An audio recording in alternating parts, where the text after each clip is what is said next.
Okay, so today we're going to learn about Riemann sum. And if you remember from one of our early videos, we talked about finding the area under the graph. And Riemann sum helps us to get a more precise value. So here's an example of a problem that requires the use of Riemann sum. And that's just basically adding the area of the rectangles under a graph to find the area under the graph. So it says, use the table of values to estimate this area from the region of 0 to 6. Use 3 subintervals, so 3 rectangles, and the left endpoints, right endpoints, and midpoints. And that's where Riemann sum comes in. And after we find those, we can find when f is an increasing function, how does each estimate compare with the actual value. Okay, so to start off, you want to look at how many subintervals are required. And in this case, we have 3. So what you do is you look at your range, and you look like the distance between the range. Here the distance is 6, so you want to divide that by how many subintervals you need. Okay, so whenever we divide 6 by 3, we get 2, and you know that's going to be the width of your rectangles. Alright. So next you want to go to your table of values, and we have the points 0, -6, 1, 0, 2, 8, 3, 18, 4, 30, 5, 50, and 6, 80. Alright, now they gave us this table of values, but if you're not given this table of values and you're given an actual function, you want to plug the x numbers on this range into the function, but they give it to us here. Okay, so then you have to plot these points on a coordinate so you can draw your rectangles. Alright, and I plotted them here with the interval of 10s on the y-axis, interval of 1 on the x-axis. Alright, now let's draw our rectangles, and remember we have to have that width of 2. But they don't want us to just draw rectangles under the graph. They want us to draw left endpoints, right endpoints, and midpoints. So let me explain more, starting with left endpoint. So this means you're going to start from the left of the graph and move right when you're drawing your rectangles. And always keep in mind that you're having, in this case, 3 subintervals with a width of 2. Alright, so I already started over here. And you want to start at your first midpoint, move across to the right 2, and then go up or down, in this case up, until you reach the x-axis. And here we can see with this rectangle that we have a width of 2 and a length of 6, because at the point 0, when x equals 0, the f of x is -6, so the length is -6. Okay, next you want to go to the point at 2, because this is the point that this rectangle ended on. Go across 2 points so the width is 2, and go, in this case, down until we reach the x-axis. So our height here, since we started at x equals 2, our height would be 8. Alright, now let's go to this coordinate, because this is the end of the rectangle. And we have that if we go over 2 spaces and then go down till we reach the x-axis, we have a width of 2 and a height of, when x equals 4, 30. Alright, now let's do a summation with the area of the rectangles to find the area under the graph as a whole. Alright, so if you want, you can label your rectangles 1, 2, and 3, like I did, and then we're going to calculate the area of each one and then add the areas together.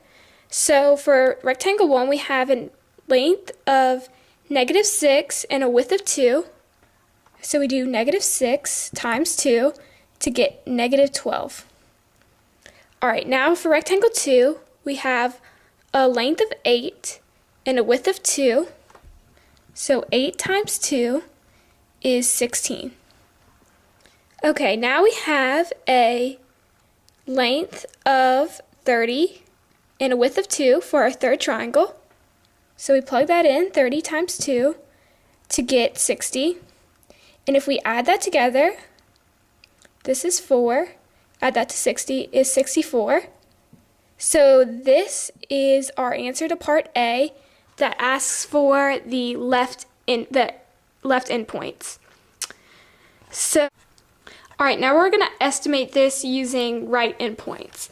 And you do the same thing as we did for left endpoints, except we're starting from the right and moving left. Alright, so remember we start at our first endpoint, which in this case is 680. And we're going to move left 2, because that's always going to be our width. And then you go down until you reach the x-axis. So here we have a width of 2 and a length of 80. Alright, now we go to our second endpoint here, which is x equals 4, and we go across 2 down until we reach the x-axis. So the width here would be 2, like it is always, but our height would be 30. Alright, now let's go to this last endpoint right here. And this is at x equals 2. And this is the endpoint. I'm saying like the last endpoint, but I really mean the endpoint that we left off of. So you see how we started here and then we left off of this one. And so we're going to start from here again, go across 2 and then all the way down. And since this is the last endpoint we left off on, we're going to start from here.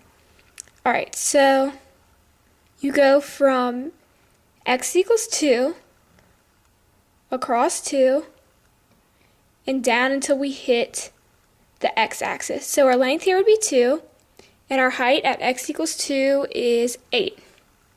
So that's our length.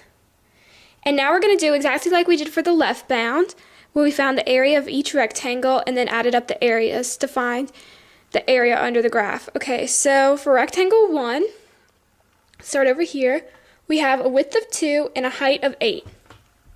So 8 times 2, that equals 16. For rectangle 2, we have a width of 2 and a height of 30. So 30 times 2 is 60. And our last rectangle, we have a width of 2 and a height of 80. So we have 80 times 2, which is 160. And then we add those together. This is 76 plus 160 is 236. So that is this value from the right endpoints. It's a height of 0 because I didn't draw anything up or down. It's right on the x-axis. I don't have to move anymore. So over here, let's write that our length is 0 and our width is 2. So our area would be 0 for that rectangle. Alright, for this rectangle, let's draw through this point right here, because that would be our midpoint, and go all the way down to the x-axis. And our width is 2 here, and our height, and this is at x equals 3, our height is 18, or length, sorry, 18. Okay, so this would be 18 times 2 for our second rectangle. Alright, now we're on the last rectangle, and our midpoint for this one is right here. And then we go all the way down until we reach the x-axis. Sorry, that's my dog. And our width here is 2, and since our midpoint is at x equals 5, our height is 50, or our length is 50. Alright, so we plug that in here, 50 times 2. And let's calculate the areas here. This is 36, and this is 100. So our total area using the midpoints is 136. And remember that last question, it says when f is an increasing function, how does each estimate compare with the actual value? Well, if we look and we found our left endpoints, we went over the graph mostly. So this is probably, oh, I'm sorry, that was for right. But this is probably the over. And for our left endpoints, we are mainly under the graph a lot. So we can say this is probably under. And this is more precise. This is probably almost exact.